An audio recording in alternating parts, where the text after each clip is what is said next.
우리가 지금 빌립보서를 공부하면서는 제일 매일 강조했던 것 가운데 하나가 바울이 빌립보 교회에 대한 특별한 사랑, 그렇죠?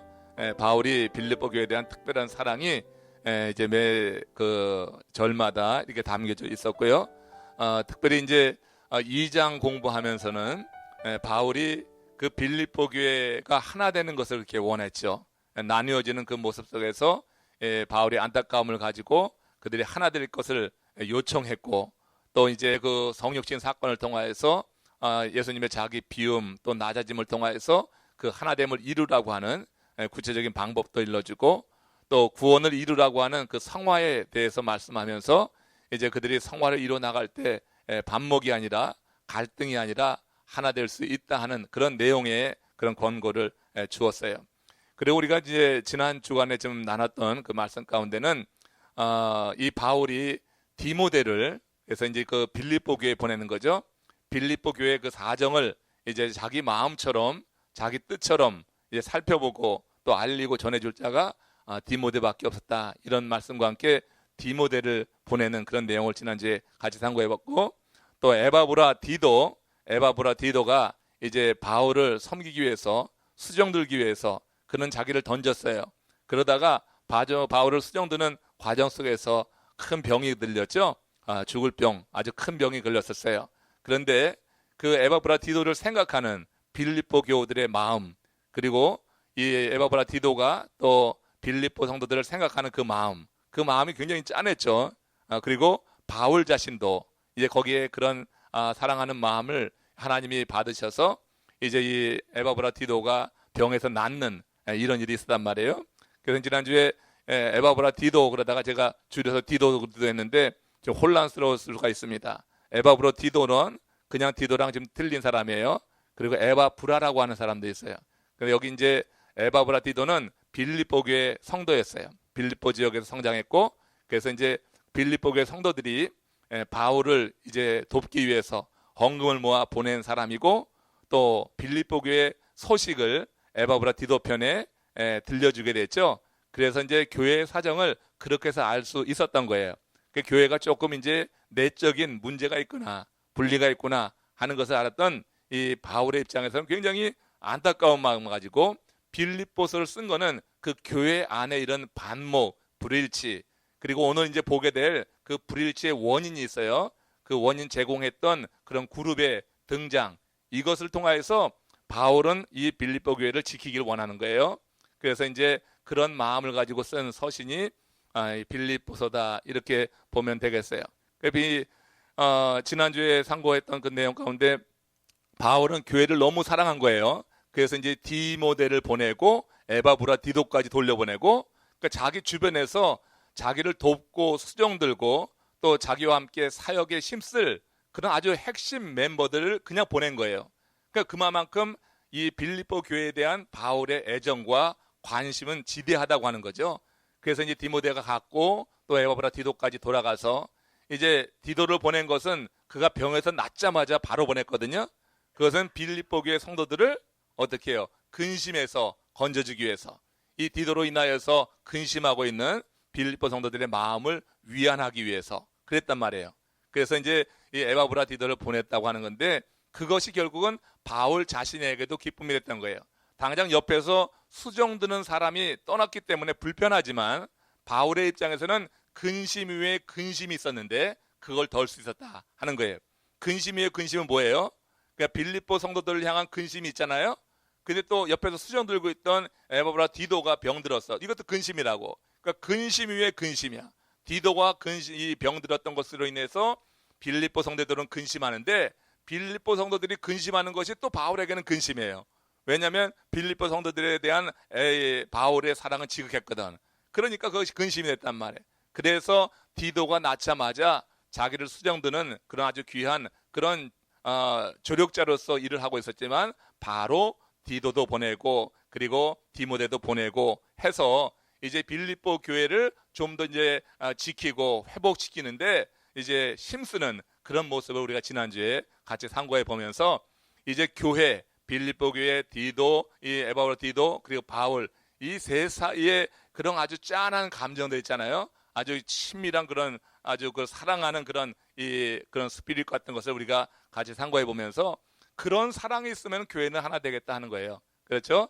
이제 그것을 이제 이 바울 스스로가 먼저 솔로스모메에서 보여주고 있는 거고, 그래서 디모데 보내고 에바브라티도 보내는 과정 속에서 그 교회가 하나 되기를 원하고 좀 더 회복돼서 하나님의 일을 하기를 원하는 그런 바울의 마음을 우리가 읽을 수 있었다 하는 것입니다. 이게 지난주까지 내용이고요. 이제 오늘 3장 1절로 들어가서 볼 때, 여기 3장 1절 한번 같이 보세요. 여기 보면은 함께 읽습니다. 끝으로 나의 형제들아, 주 안에서 기뻐하라. 너에게 같은 말을 쓰는 것이 내게는 수고로움이 없고 너에게는 안전하니라. 자, 이렇게 이제 서두를 꺼냈어요. 그리고 나서 이제 이 말씀을 하게 되는 그런 이유가 뒤에 나오고, 그 이유는 바로 빌립보 교회를 혼란 가운데 또 반목과 갈등 가운데 빠뜨리게 된 그 원인 제공자들, 이제 그들에 대한 이 바울의 비판이 이제 나오게 되는 거예요. 자, 여기 보니까 나의 형제들아 주 안에서 기뻐하라 했어요. 여러분, 우리에게 기쁨을 주는 것은 다양한 그런 이유가 있을 겁니다. 여러분은 좀 하루 살면서 웃어 보셨어요? 우리 이제 작년이 되면은 웃을 일이 그렇게 없죠. 뭐 의도적으로 웃으려고 하지 않으면은 웃을 일이 많이 없고 실제로 많이 안 웃는 게 우리 한국 사람이에요. 여러분들에게 기쁨을 주는 것이 과연 무엇입니까? 여러분들을 행복하게 하는 것이 과연 무엇이냐는 얘기예요. 그리고 여러분들에게 자랑이 되는 것도 뭐예요? 내게 기쁨이 되고 자랑이 되는 그것이 뭔가? 여러분들에게 자랑이 되는 건 뭐가 있을까요? 건강 지금 자랑하고 있습니까? 건강 자랑할 만해요? 그렇지 않죠? 여러분, 우리의 외모가 지금 자랑할 만합니까? 여러분, 과연 내게 지금 자랑할 만한 것이 뭐가 있는가? 여러분, 은행 밸런스 많이 있어요? 그러니까 나는 이게 뭐 생활에 걱정이 없어서 난 이것을 난 자랑할 수 있어? 물질을 자랑합니까? 여러분들이 세상적인 지위가 지금 높아서 그 세상적 지위 높은 것으로 인해서 조금 힘들어도 뭐 세상살이가 어려워도 난 견디고 난 이것을 자랑 삼고 이것이 나에게 기쁨이 되고 난 그렇게 살아가고 있어, 이렇게 말할 수 있습니까? 여러분, 세상 사람들은요 나름대로 자기에게 기쁨이 되고 자기에게 자랑이 될 그 무엇을 추구하면서 지금 살아가고 있는 거죠. 내가 이것을 했을 때 내게 기쁨이 될 때 그 일을 하는 거예요. 그리고 사람들에게 자랑이 되고 나 여기 있어, 그래 나 죽지 않았어 하는 것을 이렇게 과시하기를 원하는 그런 마음이 우리들에게는 있단 말이에요. 일반적인 세상 사람들에게는 그런 마음이 있어요. 그래서 내게 주는 그런 기쁨들, 세상의 일들로 인해서 내가 기쁨을 얻으려고 하면 얻을 수 있는 것들이 없지 않아 있더라고요. 제가 20년 전에 처음 미국으로 유학을 왔고 LA 쪽으로 왔다가 달라스 거쳐서 이제 디트로이트 갔다가 이제 여기 마이애미까지 20년 사이에 이렇게 이제 서부에서부터 이제 동남부까지 오게 된 제 그런 여정이 있는데, 미국에 처음 와서 구입한 차가 있어요. 그 차는 제가 지금 잊어버리질 않는 거예요. 그건 3,000불을 주고 산 올스모빌이라고 한 차예요. 지금은 이 동네에서 올스모빌 차 잘 못 보겠더라고요. 버건디 색깔의 외장을 갖고 있고요. 그리고 그 안에 시트 색깔도 버건디예요. 얼마나 좋은지 몰랐어요. 처음에 제가 공항에 도착했을 때 저를 픽업하러 나온 그 목사님이 무슨 차 타고 왔냐면 볼보를 타고 왔어요. 그때 좀 깜짝 놀랐어요. 아니 무슨 목사님이 볼보를 타냐? 한국에서 왔은 제 입장에서는 미국 차, 그냥 굉장히 좋은 차로 여기는데 그 볼보를 타고 나왔더라고. 그래갖고 굉장히 부러웠던 적이 있습니다. 그런데 나중에 알고 보니까 전부 다 미국 차 타고 다니더라고. 저도 여러분 미국 와서 미국 차 타니까 참 좋더라고요. 3,000불밖에 주지 않았는데 그때 그 차가 3,000불로는 굉장히 전 좋았다고 생각해. 지금 그때 당시도 3,000불로 아주 좋은 차는 아니었어요. 그렇지만 제 개인적으로 승용차, 늘 교회에서 봉고 몰다가 이제 미국 와서 처음 이제 승용차를 모는 거야. 그것도 빨간 차, 아주 폼나더라고요. 그 학교 다니면서 그 차를 타고 오고 나오면서 굉장히 제 마음에 기쁨이 있었어요. 그 첫 번째 그 차로 인한 그 기쁨, 그건 지금도 잊지를 못해요. 그 이후에 차 여러 번 바뀌었잖아요. 그리고 이제 지금 와서 이제 또 우리 교회에서 새로운 차를 구입해서 하나 제가 지금 타고 다니는데 그거 주는 기쁨이 없어요. 처음에 가졌던 그 기쁨만큼 되질 않아요. 이제는 당연한 거야. 그런 기쁨이 없고 인상적이지도 않고 그때 그 차의 내장도 다 생각나고 색깔도 다 생각나고 막 그래요. 여러분, 우리가 세상적인 것에서 기쁨을 얻을 수 있더라고요. 세상적인 그런 물질을 통해서 우리가 기쁨을 얻을 수도 있고요. 또 여러분, 우리 건강을 가지고도 나름대로 참 이렇게 굉장한 좀 육신을 갖고 있고 든든한 몸을 갖고 있는 사람은 그것이 자랑이 되고, 또 여성인 경우에는 그 외모, 아름다운 외모가 또 내게 기쁨이 돼요. 그렇잖아요? 내게 기쁨도 되고 그것을 또 과시하고 싶고, 그러니까 나가서 자기 나 여기 있어 하는 그런 이런 마음을 가지고 모임마다 나가는 사람이 있고, 근데 나이 들어가면 어떻게 해요? 거울을 보는 것이 힘들어지는 순간 외출도 자제하게 되고 한단 말이에요. 보세요. 우리에게 기쁨을 주던 그것이, 내게 자랑이 된다고 했던 그것이 똑같은 건데, 그것이 나중에는 우리를 열등감을 갖게 하고 우리로 위축되게 하고 하는 것이 세상으로부터 우리가 기쁨을 얻으려고 하는 그 세상 것이 그렇다고 하는 거예요. 그러니까 세상의 것은 상대적이에요, 굉장히. 그 세상 것에서 우리가 기쁨을 얻으려고 하면 그게 한참 좋을 때야, 내가 뭐 20대 청춘일 때야 뭐 건강을 가지고 기뻐할 수도 있고 자랑할 수도 있고, 내가 뭐 한참 사회에서 정상에 있어서 지위가 높을 때야 그것 가지고 자랑할 수 있고 그건 내세울 수 있고 하죠. 외모도 그런 거 아니에요? 그렇지만 여러분, 시간이 흘러가면 다 지나가게 돼 있어요. 건강도 그렇게 든든한 20대의 건강, 이제 50대 60대 지나고면 자신이 없어져요. 뭘 해도 자신이 없고, 뛰는 것도 뭐 하는 것도 이게 힘들어진단 말이에요. 외모라고 하는 것이 항상 20대에 있는 것이 아니라, 지금 여러분 여기 있는 여러분들 가운데 그렇게 여러분 자신할 만한 사람이 몇 명이 되겠어요? 그렇죠? 여러분, 그렇게 여러분 시간이 흘러가면은 그 외모 다 그렇게 시들을 하게 되는 거예요. 내가 그렇게 잘났고 내가 드러내고 싶었고 자랑하고 싶었던 그런 것들이 시간이 흘러가면은, 물질이라고 하는 것은 그저 그렇게 느껴지고, 지위라고 하는 것도 시간 흘러가면은 아래서 치고 올라가면 결국은 내려와야지 될 때가 있어요. 한때 내가 좋아했고 기뻐했고 내게 자랑이 됐고 했던 그런 것들이, 그런 것들로 인하여서 시간이 흘러가면서 결국 내 자신의 열등감을 갖게 되고, 내 자신의 그런 왜소함, 내 자신의 그런 여러 가지 이런 부족함을 그런 것들로 인해 느끼게 되는 것, 이게 여러분 세상 것으로 인하여서 기쁨을 얻으려고 하는 사람들이 다 경험하는 그런 일이라고 하는 거예요. 누구나 다 할 것 없이 세상에 변해가는 것, 세상에 유한한 것, 세상에 일시적인 것, 상대적인 것, 여기에서 우리가 기쁨을 누리려고 할 때 그 기쁨은 영원할 수가 없다고 하는 말을 지금 드리는 거예요. 바울은요, 그것을 인생의 정상에서 깨달았어요. 인생의 정상에서 깨달았어요. 많은 사람들이요, 그거 깨닫는 게 저 인생의 그냥 말년에 바로 죽음을 눈앞에 두고 가서야 세상 것이 허무하다, 세상 것이 다 이게 사라지는 것이다, 변하는 것이다, 거기에 마음 들 것 아니다 하는 것을 인생의 마지막 단계에 들어가서 그때는 다 깨닫게 돼요. 바로 여러분, 내가 죽음을 하루 앞에 뒀다고 하면은 세상 것이 무슨 소용이 있어요? 그것이 그거 다 헛된 거구나 깨닫게 돼요. 근데 인생의 정상에서 그것을 깨닫는 사람은 많지 않아요. 바울이 위대한 것은, 바울은 그것을 인생의 정상에 올랐을 때 깨달았다고 하는 거예요. 하나님께서 강권적으로 역사하셔서 그에게 이에 부활하신 주님을 만나게 하시고 영원한 세계에 그 눈이 열려지는 그와 같은 경험을 하게 하시면서 한 일이지만, 여하튼 바울은요, 하나님의 주권적인 섭리 가운데 그랬다고 하지만은 인생의 가장 정점을 찍을 때, 그의 가장 정점을 찍을 때, 그때 부활하신 주님을 만나면서 정말 참된 기쁨이 무엇이냐, 이걸 깨달은 거예요. 그러니까 상대적인 기쁨이 아니라 절대적인 기쁨에 대해서 이 바울은 깨달은 거예요.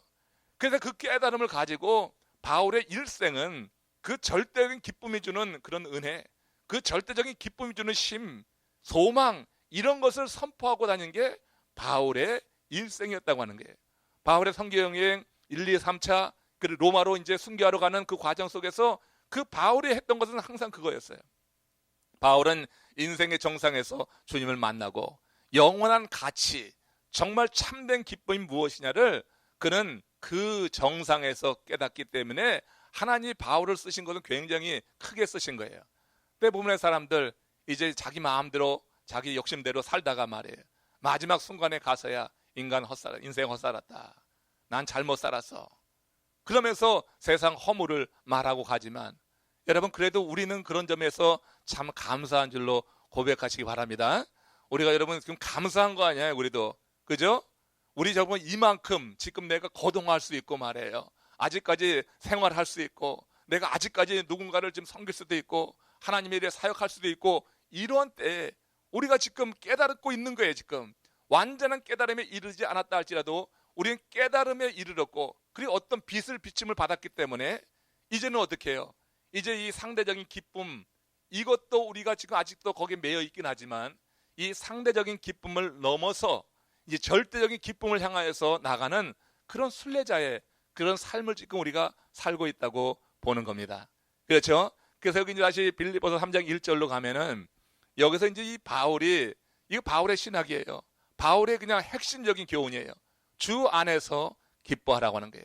내가 끝으로 너희 형제들에게 말한다. 주 안에서 기뻐하라. 지금 교회 안에 말씀드린 것처럼 분리가 있어요. 갈등이 있어요. 갈등의 원인자, 제공자가 있어요. 그들에 대해서는 이제 2절 이하에 나오게 돼요. 근데 1절을 이제 시작하면서 바울이 빌립보 교우들에게 강조하는 것은 주 안에서의 기쁨이에요.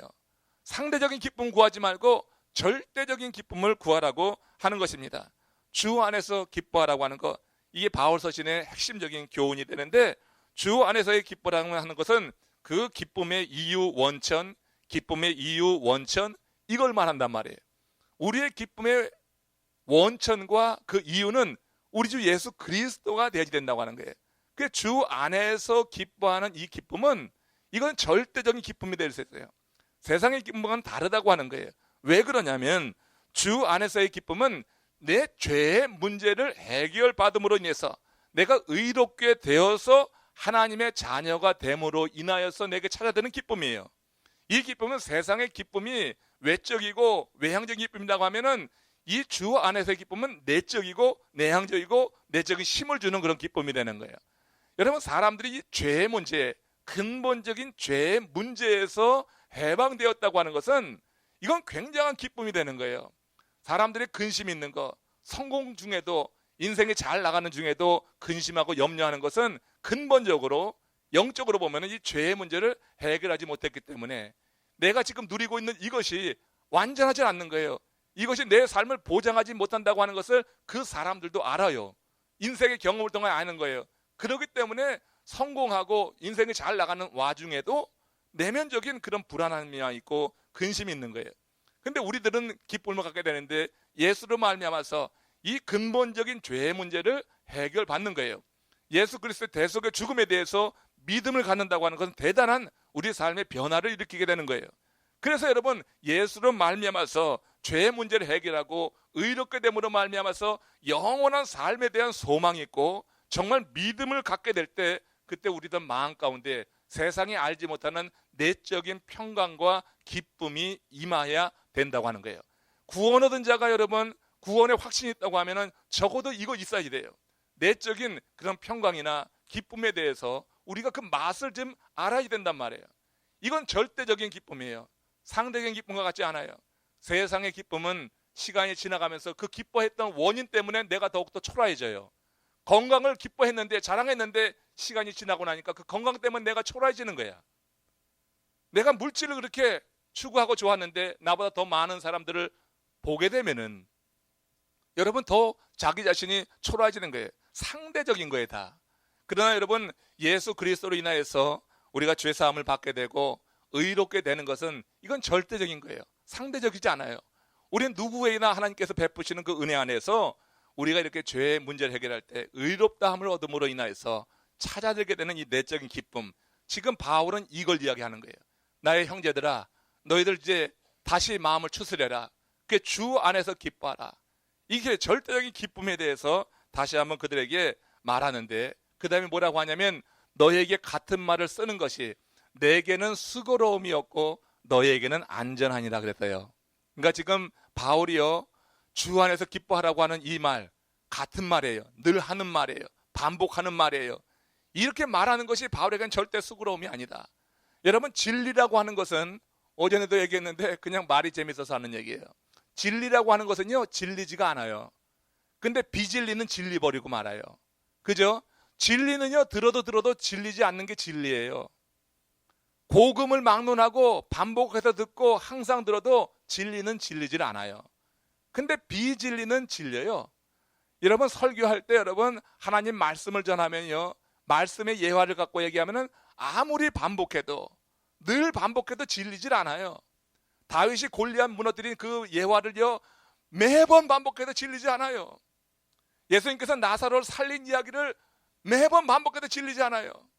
주님께서 행하신 일, 우리가 하나님의 말씀으로 믿는 진리는요 반복해서 써도 진리질 않아요. 그렇지만 아무리 큰 감동을 받아서 눈물이 나고 찔끔했고 했던 그런 이야기라도요, 세상 이야기, 세상에서 감동 스토리, 그거 여러분 설교할 때 한 번 쓰고 그 다음 주에 또 쓰면요 여러분 질려버리고 마는 거예요. 그건 도대체 은혜가 되지 않는 거예요. 그렇잖아요. 우리가 여러분 진리라고 하는 것은 반복해서 해도 진리질 않아요. 그러니까 바울이 지금 뭐라 그랬어? 주 안에서 기뻐하라고 하는 게 진리예요. 주님 안에서 기뻐할 수 있는 것이, 그것이 여러분 진리 아닙니까? 주님 안에서 기뻐할 수 있는 것은 내 죄가 사함받아서 내가 의롭게 됨으로 말미암아 찾아드는 기쁨이란 말이야. 그러니까 진리야. 주 안에서 기뻐하라고 하는 이 말은 같은 말을 계속 써도 괜찮은 거예요. 내게는 수고로움이 없다. 난 이걸 암만 반복해도 질리지 않는다. 그리고 어떻게 해요? 너희에게는 안전하니라. 같은 진리의 말씀 한 번 듣고 깨닫는 사람 없어요. 한 번 듣고 따라가는 사람 없어요. 근데 여러분 내 상황에 따라서, 내 입장에 따라서 어느 날에는 늘 듣던 그 진리의 말씀인데 내 가슴을 치는 거예요. 어느 순간에 그 말씀이 내게 역사할 때가 있어요. 이건 내 삶의 환경에 따라서, 형편에 따라서 진리의 말씀이 우리에게 그렇게 역사할 때는 그냥 쓰나미처럼 몰려오게 되면 그럼 완전히 압도당하면서 그 진리의 말씀으로 사람이 변해가게 되는 거예요. 그래서요 바울은 진리의 말씀을 같은 말을 쓰는 것을 수고롭게 여기지 않았어요. 바울은 어디 가나 똑같은 말을 한 거예요. 어디 가나 이 말이지 더 무슨 말이 있어요. 바울이 가서 교회를 세운 이방 교회들 가서 한 얘기가 뭐예요? 예수 그리스도의 대속의 죽음과 그것으로 인하여서 우리가 영생에 이른다고 하는, 의롭게 될 영생에 이른다고 하는 그 진리를 전하는 거예요. 같은 말을 쓰는 것을 바울은 수고롭게 여기질 않았어요. 그 진리이기 때문에 그 진리의 말씀이 필요한 자들에게 들어가면 그 사람들이 안전해지는 거예요. 진리 안에 들어올 때 우리의 삶은 진정으로 안전한 줄로 믿습니다. 우리가 진리 안에 있을 때 참된 기쁨도 있는 거고 그 안에 안전하게 되는 거예요. 그러니까 세상적인 기쁨을 추구하려고 할 때 세상의 그 기쁨이 우리를 영원히 기쁘게 하지 않는다니까요. 세상에 지금 기뻐했던 그것 때문에 나는 언젠가는 그것 때문에 비참해지는 거예요. 내가 지금 기뻐했던 그것 때문에 언젠가는 비참해지는 거예요. 20대 때 그 아주 꽃처럼 화려한 아름다운 모습 거기에만 매여 있으면 60, 70대에서 완전히 할미꽃 되면은 이 외모 때문에 사람이 비참해지게 되는 거예요. 내가 어디에 마음을 두고 사느냐, 이거 여러분 우리가 이렇게 우리 몸을 가지고 거동하고 모든 인생이 그냥 그래도 이렇게 좀 내가 뭔가 할 수 있는 이때 하나님께서 이런 은혜를 더해 주셔서 이런 깨달음이 혹시 여러분들 마음 가운데 오늘 더 깊게 임했다고 하면은 크게 감사하시길 바랍니다. 그런 기쁨과 감사를 가지고 하나님께서 기뻐하시는 일을 하게 될 때 하나님은 우리를 통하여서 받으실 영광이 정말 크다고 하는 것이에요. 여러분 이렇게 우리가 이 진리의 교훈이 귀하고 아름다운 거에서 아무리 강조해도 지나치지 않은 거예요. 그런데 빌립보 교회 안에 문제는 이 기쁨을 빼앗아 가려고 하는 무리가 등장했다고 하는 거예요. 이제 위기 상황에 접어든 거예요. 바울은 그 기쁨을 심어주고 왔는데 이 기쁨을 빼앗아 가려고 하는 그런 무리가 등장하고 있는 거예요. 바울은 그들의 등장이 영 마음에 들질 않았어요. 그래서 그들을 경계시키면서 하는 얘기가 빌립보서 3장 2절의 말씀이에요. 바울이 이 기쁨을 심어줬었는데 지금 이 기쁨을 잃고 있는 그들을, 빌립보 교인들에게 주 안에서 기뻐하라, 내가 수고롭지 않다, 같은 말을 하는 것이 하면서 다시 예전에 심어줬던 그 기쁨에 대해서 리마인드 시키는데 이 기쁨을 앗아갔던 그들에 대해서는 바울이 지금 이렇게 말하고 있어요. 뭐라고 했어요? 같이 읽어보세요. 개들을 삼가고 행자들을 삼가고 몸을 상해하는 자들을 이를 삼가라. 이게 여러분 지금 그 바울이 심어줬던 기쁨을 앗아가고 그 안에 분리와 갈등을 일으키게 한 그 무리에 대해서 바울이 지금 뭐라고 하는 거예요? 욕 같아서 할 수가 없죠. 지금 개 같은 존재라고 하는 거예요. 뒤에 말을 바꿔서 얘기한 거예요. 그러니까 개 같은 존재다. 너희들은 전부 개 같은 존재다. 개들을 삼가라. 여러분, 유대인들이 이방인을 향하여서 개라고 했어요. 그렇죠? 수르보니게 여인에게 자녀의 상에 있는 것을 줄 수 없다. 수르보니게 여인은 뭐 어떻게 했어요? 그 부스러기도 달라고 할 때 그때 개에게 줄 수 없다고 하는 이런 표현을 썼단 말이에요. 이방인을 개 취급했어요. 이게 유대인들이 하는 거예요. 근데 지금 바울은요, 같은 동족이에요. 이 사람들이 누구냐면 유대 율법주의자들이에요. 유대교에서 기독교로 들어왔는데 기독교에 들어와서도 여전까지 율법주의에 매여가지고 그 교회 안에서 율법을 주장하는 자들이에요. 그러니까 지금 바울은 같은 동족이에요. 유대인이에요. 근데 그들을 향해서 개라고 얘기하는 거예요. 지금 바울이 화가 났어요. 굉장히 강한 용어를 쓰고 있는 거죠. 개를 삼가라. 행악자들을 삼가고 몸을 행하는 일을 삼가라. 삼가라, 삼가라, 삼가라. 여러분, 우리가 우리 자신을 지켜야지 돼요. 우리가 여러분 영적으로 우리 자신을 지키기 위해서 삼가야지 될 것이 있는 것을 여러분 기억하시기를 바랍니다. 개들은 도덕성이 없습니다. 남을 물어뜯고 해치는 자들입니다. 이방인을 경멸할 때 썼던 이야기지만 지금 교회를 와서 물어뜯고 있는 그 유대 율법주의자들을 보면서 바울이 이렇게 강한 단어 개라고 말하고 있는 거예요. 그들은 지금 할례를 주장하고 있습니다. 할례를 주장하고 있는데 몸을 상하는 몸에 어떤 표식을 내는 것을 구원의 조건으로 본다는 게 문제가 되는 거예요. 예수 그리스도를 통한 구원에 이르는 그 진리, 그것도 말하지만 동시에 인간 측에서 우리가 할 수 있는 것으로 자기 몸에 표식을 내는 것, 할례 표식을 내야지 된다고 하는 거예요. 근데 이게 여러분 이방인들에게 얼마나 어려운 일인지, 유대인들에게, 정통 유대인들은 난지 8일 만에 남자아이들에게 할례를 행한 것인데, 그런데 지금 어떻게 해요? 지금 빌립보 교회는 교회가 성립됐어요. 그 거기 예수로 말미암은 기쁨을 누리고 있고 예수 그리스도를 향해서 의롭게 되어서 이제 그런 어떤 소망을 바라보고 살아가는 사람들인데, 여기 지금 유대 율법자들 들어오더니 예수 그리스도를 믿는 믿음만 가지고는 부족하다고 하는 거예요. 이게 여러분 할례를 행하지 된다고 주장하는 거예요. 다 큰 사람들에게 할례 행하는 거 얼마나 고통스러운 일이에요. 여러분, 이게 말이 안 되는 주장을 하고 있는 거예요. 그런데 여기에 설깃해가지고 넘어가는 사람들이 있는 게 문제예요. 그러니까 바울과 함께 있을 때는 바울로부터 거듭해서 바울이 수고롭게 여기지도 않고 진리의 말씀을 계속 전해가지고 그 말씀을 듣고 그 믿음 안에 서서 그렇게 이제 살려고 했는데, 바울이 떠난 다음에 이 무리들이 들어온 거예요. 들어오면서 거기서 이제 할례를 강조하고, 할례만 강조했겠어요? 할례를 말하면은 율법의 다른 조항도 이야기하는 거예요. 근데 바울이 떠나고 나서 보니까 처음에 바울과 함께 있었을 때 그 뜨거운 마음, 그리고 이제 정말 뭐 하늘을 찌를 듯한 그 믿음, 이런 게 약간 이제 시간이 지나게 되면서 우리가 다 경험하듯이 이제 많은 도전을 받게 되는 그 순간에 이들이 주장하는 그 할례와 율법 조항을 듣고 보니까 믿음을 가졌다고 하는데 자기의 생활 속에서 보니까 또 믿음 없는 자 같은 모습이 보인단 말이에요. 그러니까 구원에 대해 확신이 약간 식어질 그런 도전을 받게 될 때 이 유대 율법주의자들이 와서 율법의 조항 할례를 말하면서 이걸 행하면은 된다니까 거기에 섞여 넘어가는 거예요. 사람은 내가 뭔가 좀 해고 눈에 보이는 뭐가 있을 때 좀 마음의 안심을 갖게 되는 게 있거든요. 교인들도 그런 게 있어요. 그냥 구원을 받았다고 하는 이 자체로만 믿음을 가지고 기뻐하고 만족하고 자족하고 살면 좋은데, 그냥 뭔가 또 해야지 될 것처럼 마음들이 우리 가운데 있어요. 그러니까 구원 얻은 기쁨을 가지고 확신을 가지고 무언가 주를 위해서 헌신하는 건 좋지만, 구원의 이 기쁨이 지금 이게 희석되고 지금 믿음이 이제 흔들리고 그러기 때문에 요걸 충당하기 위해서 어떤 내 공로적인 차원에서 뭘 하려고 하는 것은 이건 차원이 다른 얘기예요. 근데 빌립보 교우들이 그런 상태에 있었던 거지.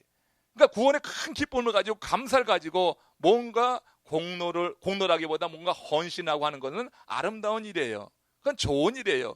그렇지만 내 믿음이 흔들리는 것을 그렇게 행위를 통하여서 어떻게 메꿔 보려고 하는 이 시도는 큰 문제가 있는데, 지금 유대 율법주의자들이 그렇게 강조한 것은 그런 차원에서 접촉한 거고, 믿음이 흔들리는 자에게 그래서 그게 들려오게 되는 거예요.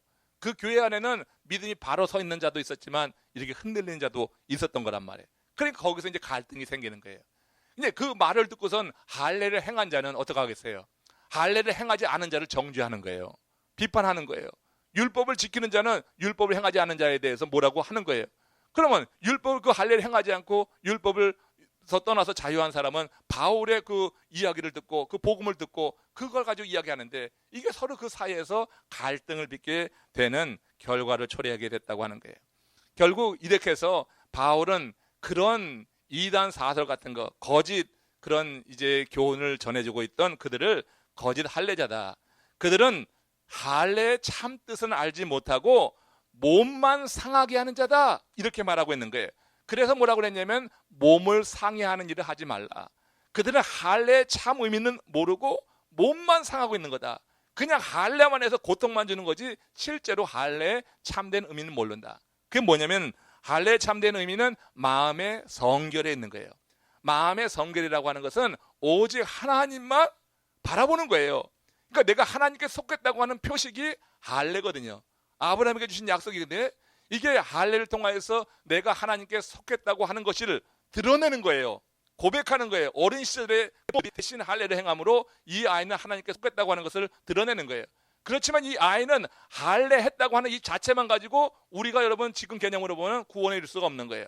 할례했다고 하는 표식을 보고 자기 마음을 성결케 해서 그야말로 하나님만 바라고 하나님의 말씀 안에 살아가고 하나님의 백성으로만 살아갈 때 그는 구원에 이르게 되는 거죠. 그렇죠? 근데 여러분 할례만 행했다고 해서 구원이 자동적으로 그게 되는 게 아니거든요.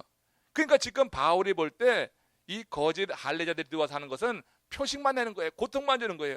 마음의 할례, 진정한 할례에 대한 의미도 모르고 그냥 이 할례만 행함으로 인해서 그들에게 어떤 공로주의, 내가 뭐를 했다고 하는 그런 의식을 심어주면서 어찌 보면 인간적인 그런 접촉을 통해서 그 교회를 깨려고 하는 그 배후에는 사단의 세력이 있다고 하는 거예요. 거짓 할례자 그 배후에는 사단이 역사하고 있어. 교회를 깨려고 하는 사단의 역사가 있다고 하는 것을 바울이 감지하고 그래서 강하게 개들이라고 하는 거예요. 예? 그들을 삼가라. 몸을 상해하는 일을 하지 말라. 이렇게 지금 권면하고 있는 것입니다. 그러면서 그들이 육체를 자랑하고 있는 것에 대해서 이렇게 경계를 합니다. 빌립보서 3장 3절입니다. 빌립보서 3장 3절 시작. 하나님의 성령으로 봉사하며 그리스도 예수로 자랑하고 육체를 신뢰하지 아니하는 우리가 곧 할례파라.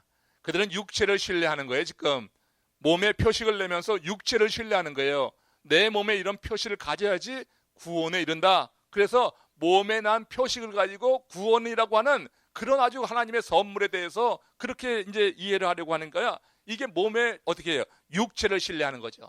자기 몸에 난 상처 그걸 보고 자기 몸을 신뢰하는 거예요. 육체를. 할례에 참된 정신은 없이 그렇게 몸에 할례를 행함으로 육체를 신뢰하는 그들이 거짓 할례자다. 그게 우리가 진정으로 할례자다. 하나님의 성령으로 봉사하고 그리스도 예수를 자랑하고 이게 뭐예요? 마음의 성결한 자예요. 그러니까 하나님의 성령으로 봉사하고 그리스도 예수로 자랑하는 것. 할례의 참된 의미는 마음의 성결이야. 내가 하나님께 속했다고 하는 것을 고백하는 거고 그 고백이 지금 바울은 하나님의 성령으로 봉사하는 것으로 말하고 있고요. 그리스도 예수를 자랑하는 것으로 지금 표현하고 있는 거예요. 그러니까 할례 받은 자는 마음의 성결을 갖게 되는 건데 이 표식이 있는 몸에 표식이 있는 자들은 이런 거는 없이 몸에 표식만 내고 그 육체를 자랑하는 거야. 내게 이런 표식이 있다. 그걸 자랑하며 우리가 구원에 이른다. 이렇게 얘기하지만 그들은 할례자가 아니다. 우리가 진정 할례자다.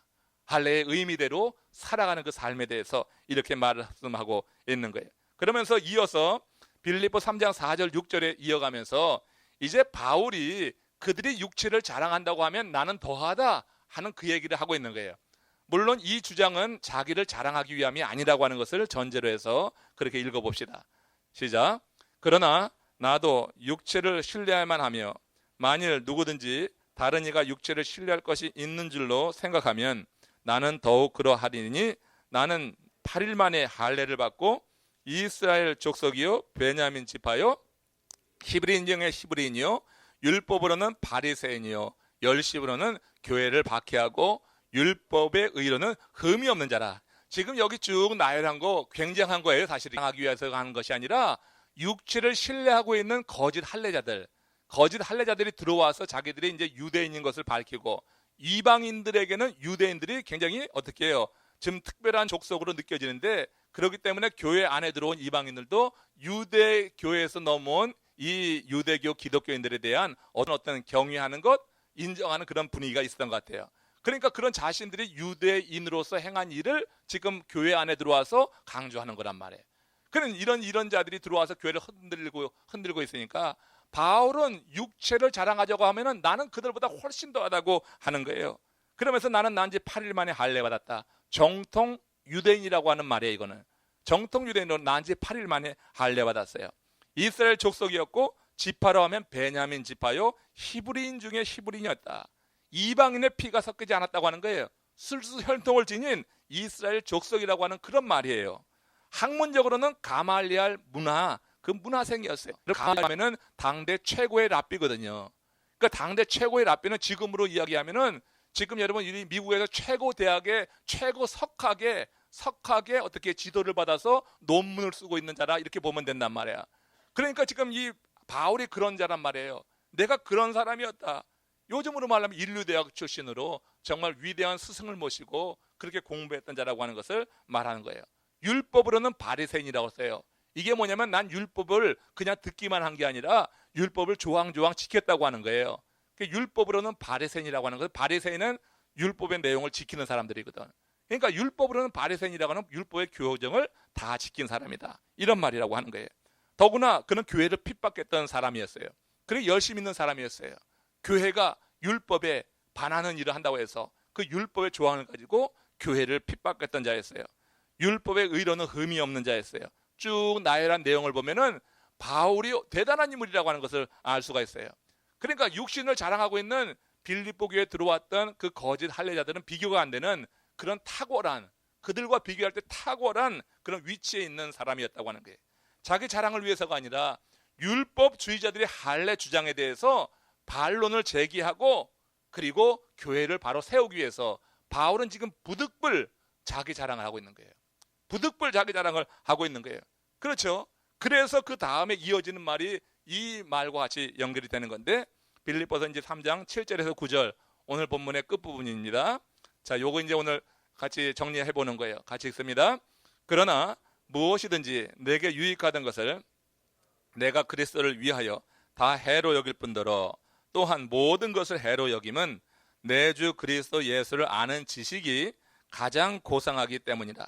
내가 그를 위하여 모든 것을 잃어버리고 배설물로 여김은 그리스도를 얻고 그 안에서 발견되려 함이니, 내가 가진 의는 율법에서 난 것이 아니요 오직 그리스도를 믿음으로 말미암은 것이니 곧 믿음으로 하나님께로부터 난 의라.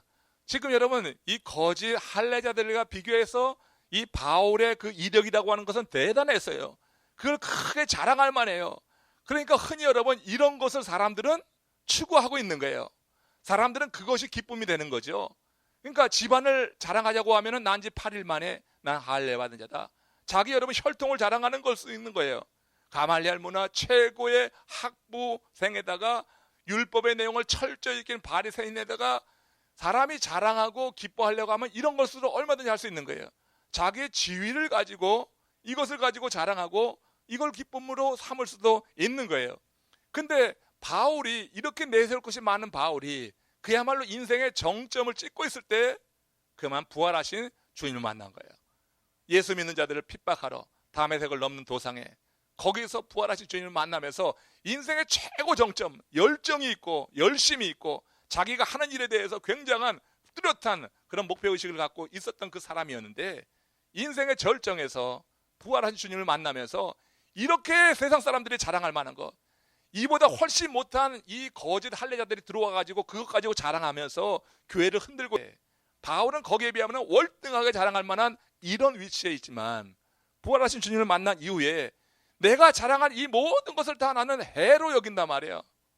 해로 여기고 또 더 나아가서 배설물처럼 나는 버렸노라, 이렇게 말하는 거예요. 무엇 때문에? 그는 참된 절대적인 기쁨을 본 거예요. 예수 그리스도에서 진리를 발견한 거예요.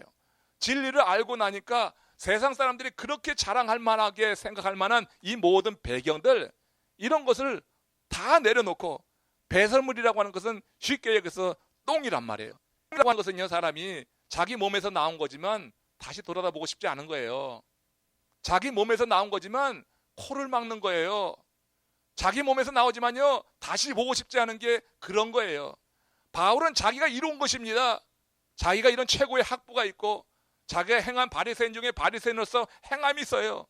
그렇지만 그걸 똥으로 본다고 하는 것은 내가 행한 일이지만 난 이걸 그렇게 취급할 만큼 내가 발견한 예수 그리스도 안에서의 진리, 그리고 그 진리로 말미암아서 내가 누리게 되는 자유함, 의롭게 됨, 이런 것에 비하면 이것은 똥과 같은 거다, 배설물과 같은 거다, 이렇게 지금 주장하는 거예요.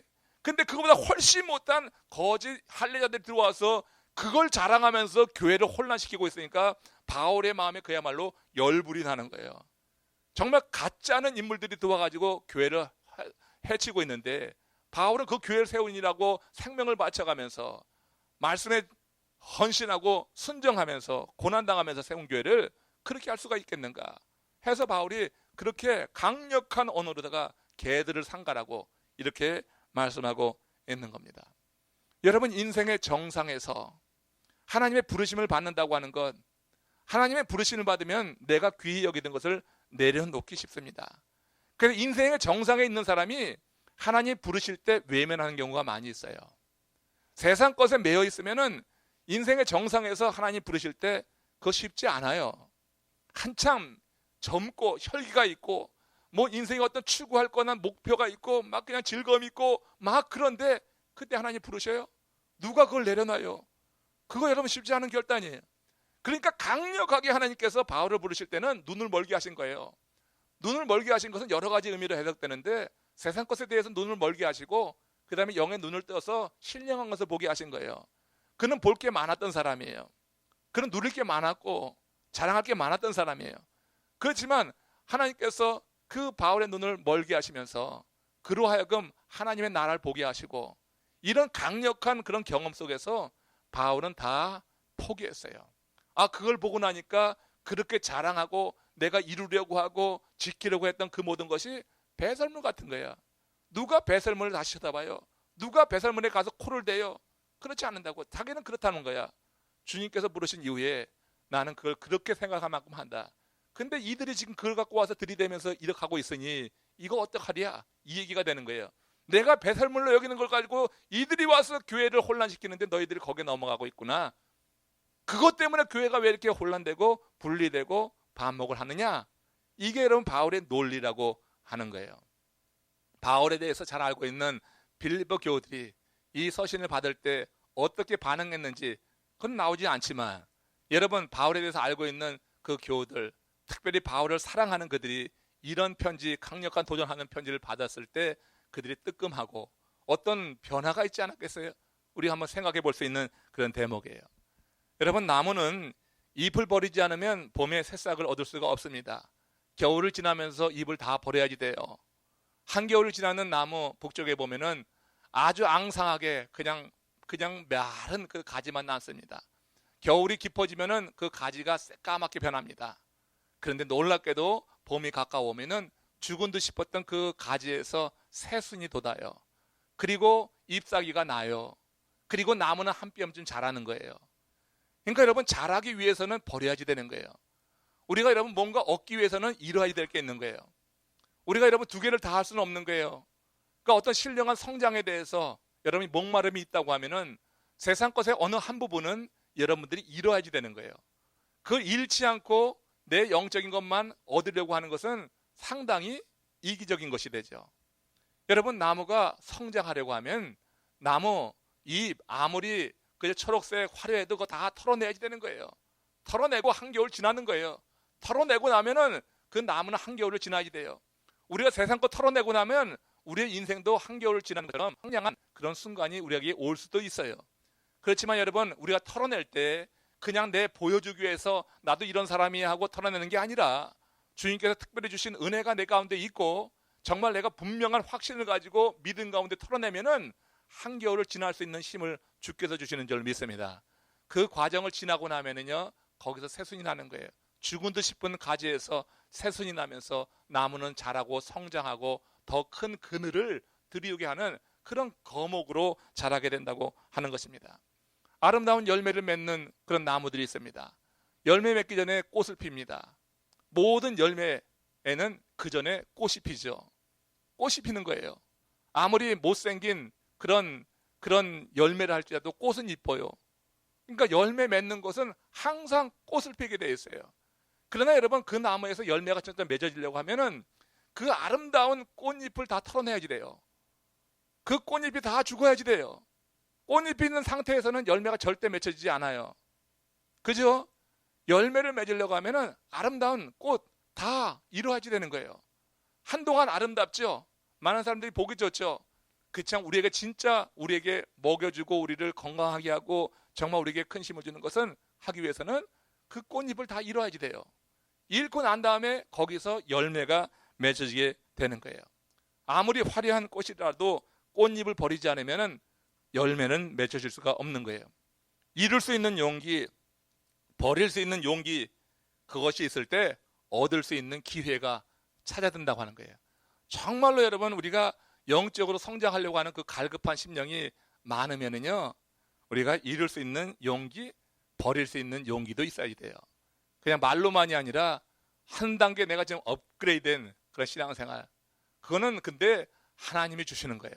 내 마음은 그런 마음이 있다고 하면은 그런 마음을 가지고 하나님 앞에 기도하고 예배하고 나가는 것이지, 그렇게 되는 건 하나님이 해주는 거예요. 그 믿음만큼 되는 거거든. 그 믿음은 여러분, 하나님이 우리에게 주시는 거예요. 내 마음이 영적으로 성장하고자 하는 어떤 좀 더 차원 있는 신앙생활을 하려고 하는 그런 마음이 있다고 하면 하나님께서 우리에게 그 세계를 살아갈 수 있는 믿음을 주시는 거예요. 그 믿음은 하나님이 주시는 거예요. 우리는 거기에 소망하는 마음이 있지만 실제로 그 믿음이 와야지 우리는 어떻게 해요? 털어낼 수가 있어요. 성장하기 위해서는 뭔가 좀 이루어져야 되는 게 있는데, 세상적으로 좀 이루어져야 되는 게 있는데, 그러려고 하면 좀 어떻게 해? 그 믿음은 하나님이 주셔야 돼. 그러니까 여러분, 우리가 바울처럼 누구나 다 되는 건 아니잖아. 지금 여러분, 바울의 이 고백, 정말 그가 그렇게 인생의 정상에서 모든 걸 다 털어냈다, 배설물을 여겼다 하는 이런 설교를 할 때, 솔직히 저는 얼마나 부끄러운지 몰라요. 그렇잖아요? 여러분, 저는 이거 다 못하거든. 그렇잖아요. 그러니까 이게 여러분, 우리가 이런 말씀을 들을 때, 말씀을 들으면서 죄책감을 가질 필요는 없는 것 같아요. 저는 도전을 받을 수는 있어요. 도전을 받을 수 있지만 바울이 이렇게 됐을 때는 하나님이 강력하게 믿음을 심어줬으니까 된 거지, 그냥 된 게 아니에요. 바울은 예수 믿는 자를 잡으려고 하던 대적자였어요. 기독교의 대적자였어요. 하나님이 그만한 믿음을 주시니까 이만한 결단을 하는 거지. 그러니까 이걸 가지고 목사님, 바울은 저렇게 다 배설물로 여겼는데 목사님은 왜 이렇게 세상적이세요? 목사님 왜 이거저거 다 이렇게 말한 사람은 정말 밉상인 거예요. 그러면 여러분, 우리가 다 이런 말씀에 부닥쳐가지고 죄책감에 그냥 눌려가지고 살 수가 없는 거예요. 바울의 이 고백을 보면은 사실 얼마나 많이 우리가 눌려요. 못 사니까 이렇게. 그렇지만 하나님께서 이만큼 쓰신 바울에게는 그만한 믿음을 주셨구나, 이거예요. 하나님이 믿음 주신 거예요. 그의 방향을 돌려놓으신 거예요. 하나님께서 우리에게 믿음 주신 만큼만 헌신하시기를 바랍니다. 그건 할 수 있죠. 그렇잖아요. 여러분에게 무조건 헌신을 말하는 게 아니에요. 하나님 믿음 주신 것만큼만 헌신해야지, 하나님이 주신 믿음보다 남들이 하는 거 흉내내다가 가랑지 찢어지는 거야. 예? 뱁새가 황새 쫓아가려다가 가랑지 찢어지고 그 다음에 고통받고 그 다음에 교회 떠나는 건 안 좋아요. 뱁새만큼만 해도 돼. 하나님은 공평한 분이에요. 하나님은 5달란트도 주시고 2달란트도 주시지, 그러나 거기서 나오는 것을 2달란트 받은 자에게 5달란트를 요구하는 법이 없어요. 하나님은 우리에게 믿음을 심어주시고 그 믿음만큼의 헌신을 요구하시는 거예요. 그러니까 이런 말씀 보고 기죽지 말라고 하는 얘기야. 저도 못 사니까 저한테도 뭐라고 하지 말고, 목사님 바울처럼 왜 못 사세요? 이렇게 도전하지 마시고, 저도 그러나 하나님이 이런 믿음 주시면은 합니다. 그 마음은 항상 있어야 되는 거예요. 하나님께서 내게 믿음을 주시면 내가 주님이 원하시는 일을 하겠습니다. 이런 기도는 할 수 있잖아요. 이런 기도는 하고 준비하고, 하나님께서 정말 우리에게 그런 감동 주시고 믿음 주실 때는 우리도 여러분 그렇게 결단하고 나가는 거예요. 그 믿음 주셨을 때는 내 인생의 꽃잎을 다 털어내게 되는 거예요. 많은 걸 털어내야지 돼요. 그럼 어떻게 살까 염려가 되는 거예요. 과연 내 인생을 어떻게 펼쳐질 것인가 두려운 거예요. 그렇지만 인생이 한겨울 지날 때 겨울을 지난 나무처럼 메마르고 죽은 것 같지만 그건 죽지 않아요. 그럼 양분을, 수분을 하나님이 주시는 거예요. 한겨울을 지날 수 있는, 버틸 수 있는 능력을 하나님이 주시는 거예요. 그리고 봄이 되면은 꽃이 피게 하시는 거예요. 그러니까 여러분 염려하지 마시고 이런 부분에 대해서 좀 자유하시되, 그러니까 나는 믿음이 작아. 누가 믿음이 작은 것으로 만족하겠어요? 단 여러분들이 다 믿음이 크기를 바란다고 저는 믿습니다. 그 믿음이, 그렇죠? 난 헌신하기 싫어. 그러니까 난 요만한 믿음만 갖고 그냥 만족하고 살래. 이런 사람 있습니까? 그런 사람 하면 예배는 안 나올 거야. 적어도 수요 예배 안 나올 거예요. 새벽 예배 안 나올 거예요. 여러분 그렇게 자기 자신의 그 한계를 낮게 좁게 정해놓지 마시고 하나님이 내게 은혜 주셔서 믿음을 주시면 내가 주님 앞에 헌신할 수 있습니다. 이렇게 여러분 오픈된 마음으로 주님 앞에 나와서 구할 때 하나님은 우리에게 바울에게 큰 은혜와 믿음을 주셔서 이렇게 바울은 다 털어버렸어요. 정말 다 버린 거예요. 우리가 너무나 사모하는 것들이에요. 바울이 버린 게. 우린 너무나 저걸 위해서 살려고 하는 거예요. 저걸 지금 추구하려고. 바울이 똥으로 여긴 것을 우리는 지금 거두려고 하는 거예요. 그렇게 하는 경우가 많이 있어요. 많은 사람들이. 그렇지만 적어도 우리는 바울이 버린 그것, 우리도 따라할 수 있는 은혜가 내게 필요합니다. 구할 수 있다고 하면은 하나님께서 우리에게도 왜 그런 순간을 허락하지 않으실까? 여러분 성경에 보면은 모세가 그랬습니다. 여기까지만 하고 마치겠어요. 히브리서 11장 24절에서 26절입니다. 한 예로서, 이것도 진리죠. 성경에 있는 얘기니까 모세는 털어냈어요. 그러니까 그런 사람이 없는 게 아니라고. 은혜 주면은 털어낸다고. 시작. 믿음으로 모세는 장성하여 바로의 공주의 아들이라 칭함을 거절하고 도리어 하나님의 백성과 함께 고난 받기를 잠시 죄악의 낙을 누리는 것보다 더 좋아하고 그리스도를 위하여 받는 능력을, 자 여기 보니까 보세요. 믿음으로 모세는 장성하여 바로의 공주의 아들. 이거 얼마나 높아요, 그죠? 바로의 공주의 아들이라고 하면 지위가 최고의, 그 당시로는 바로 공주의 아들은 바로 바로의 후계자가 될 수 있거든요. 그러니까 바로 공주의 아들이라고 하는 건 지위가 굉장히 그 당시로는 최고의 정점을 찍었어요. 칭함을 거절했어요. 근데 그죠? 이건 꽃잎을 버린 거예요. 그냥 다 털어낸 거예요. 세상에 자랑할 만한 거, 예? 기쁨이 될 만한 거, 이걸 포기한 거잖아요. 이 모세가 칭함을 거절하고 어떻게 해요? 도리어 고난받는 것을 택했어요. 그러니까 바로 궁에서 왕이 되고 그거 누리는 것을 죄악의 낙이라고 이렇게 본 거야. 그러니까 이렇게 된 것은 그가 진리의 말씀을 들었기 때문에 그런 거예요. 자기가 누구냐 하는 것을 유모인 자기 어머니를 통하여서 어려서부터 들은 거예요. 정체성이 그렇게 자리하게 되는 순간에 길게 끌었죠. 40년 동안. 있다가 마지막 어느 순간에 어떤 계기가 있었던 거야. 사람이 어떤 변화를 이룰 때는 아주 특별한 계기가 있게 마련이거든요. 계기가 있지 않고서는 이런 대변화를 어떻게 해요? 이런 어떻게 해요? 바울처럼 어떻게 그런 걸 다 배설물로 여겨요? 어떤 계기가 있는 거예요. 계기가 있었는데 모세에게도 있었던 거예요. 그러니까 그 자리를 포기하고 고난받는 것을 택했단 말이에요. 그렇죠. 우리 삶에도요, 어떤 계기가 찾아질 수 있어요. 여러분 살면서 내 인생에 어떤 나타난 일이 있어. 나타난 일 속에는 감추인 일이 있는 거예요. 하나님께서 우리를 향해서 특별하게 어떤 감추인 일을 계시해 주시고 그걸 누구를 보게 하시고, 그래서 나타난 일을 통해서 우리에게 어떤 결단을 하게 하실 때 하나님 우리에게 나타난 일을 허락하신단 말이에요. 그렇죠? 근데 그거를 거부하는 사람이 있고 또 그냥 어렵더라도 받는 사람이 있어요. 그건 믿음의 양이에요. 그러니까 그건 누구도 비난할 수도 없는 거예요. 하나님 주신 믿음의 양만큼 우리는 결단할 수 있는 거예요. 그러니까 누구도 비난하고 정죄할 필요는 절대 없는 것입니다. 하지만 중요한 것은 내 삶의 대변화가 이럴 때 그와 같은 어떤 동기들, 어떤 사건들이 우리 가운데 찾아올 수 있다고 하는 거예요. 모습의 얘기지만 여성들이 긴 머리 찰랑찰랑하고 자랑스럽게 하다가 어느 날 보면은 짧은 쇼트 머리 할 때가 있어요. 왜 쇼트 머리 합니까? 긴 머리 나불거리고 다니다가 머리를 자를 때는 큰 변화가 있죠.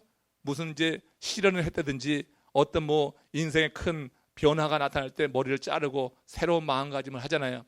우리가 여러분 삶의 어떤 대변화가 이루어질 때 하나님께서는 우리에게 그런 여러 가지 일들을 허락하시면서 그 일 속에 감춰진 일을 보게 하시고 결단하게 하시는데, 여기 보니까 모세도 결단한 거예요. 바울이 결단한 것처럼 모세도 못지않은 큰 결단을 했고, 그래서 40년 광야 생활하고요.